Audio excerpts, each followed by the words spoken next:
BJP के पूर्व सांसद अर्जुन सिंह ने बड़ा बयान दिया है।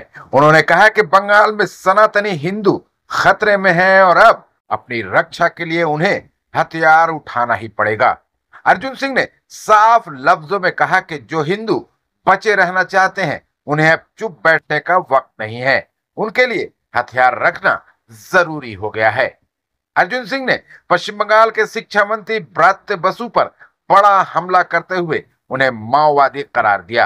अर्जुन सिंह ने आरोप लगाया कि ब्रात्य बसु केंद्र सरकार के पैसों से अपनी नाटक संस्था चला रहे हैं और उन्हें ये पैसा वापस कर देना चाहिए।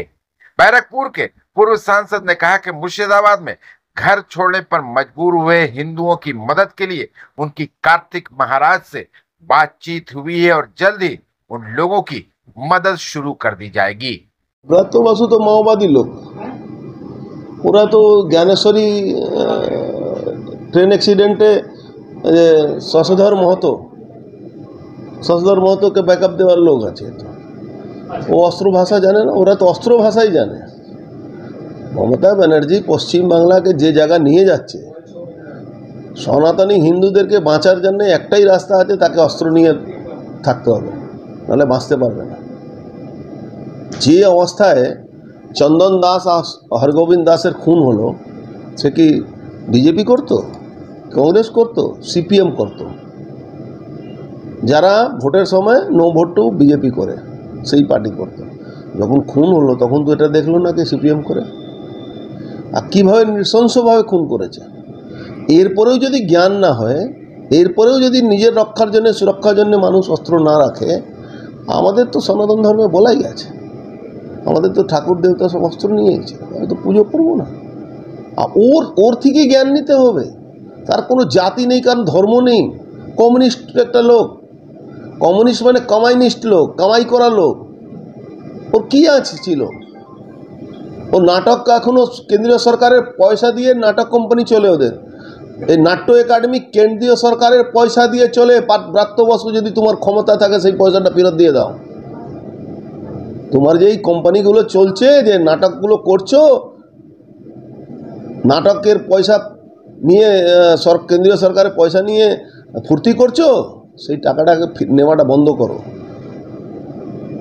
বলছি দাদা, কালকে রাজ্যপাল গেছিল, সেখানে বিক্ষোভ দেখায় প্রত্যেকটা হিন্দুরা বলছে যে ওখানে বিএসএফ ক্যাম্প তৈরি করে, সেই জন্য বিক্ষোভ দেখায়। বিক্ষোভ না, ডিমান্ড করে, বিক্ষোভ না। আর ঠিক করেছে তো, 50 কিলোমিটার মধ্যে তো বিএসএফ থাকা উচিত। তো কেন ক্যাম্প হবে না?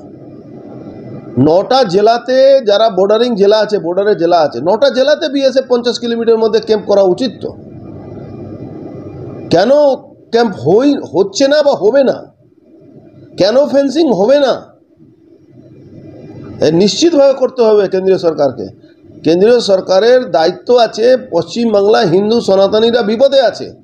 তা কেন্দ্রীয় সরকারের উপরে আমাদের বিশ্বাস আছে সনাতনীদের। তারা ভাবে আমাদের একটা গার্জিয়ান আছে মোদিজি, তো যদি উনি না বাঁচান তা কে বাঁচাবে আমাদেরকে? দেখুন, বাঙালি হিন্দু মানুষ নিরীহ মানুষ আছে, তারা ভগবান কৃষ্ণের রাসলীলা রূপটাকে পুজো করেন, তারা চক্রধারী কৃষ্ণকে পুজো করেন না। তাহলে একদিনের মধ্যে তো সব চেঞ্জ হবে না। আজকে তার জন্য 28% থেকে 4% বাংলাদেশে হয়ে গেছে। আর পশ্চিমবাংলা থেকে যাওয়ার পথে অনেক বাঙালি, এখান থেকে বাঙালি হিন্দুরা পলায়ন করে গেছে অলরেডি। অন্য অন্য স্টেটে তারা বসবাস করছে, ওখানে রোজগার করছে, আরামে আছে, কোনো দিন কোনো এই ধরনের অত্যাচার হয় না। আমার আমডাঙ্গার প্রায় 5000 লোক ইউপিতে থাকে, যারা ওখানে দিকে ডক্টরি করে, মানুষকে সেবা করে, অনেক রকম বিজনেস করে। আজকে চলে যান দিল্লিতে, সব থেকে বেশি বিজনেস করে এখানে আমাদের বাঙালি ছেলেরা ওখানে গিয়ে ব্যবসা করে। যে সমস্ত শরণার্থীরা এসছে তাদের পুলিশে বাধা দিচ্ছে, তাদের বেরোতে দিচ্ছে না, কথা বলতে দিচ্ছে না, ওষুধ। আমি কার্তিক মহারাজ মহাশয়ের সঙ্গে কথা বলেছি।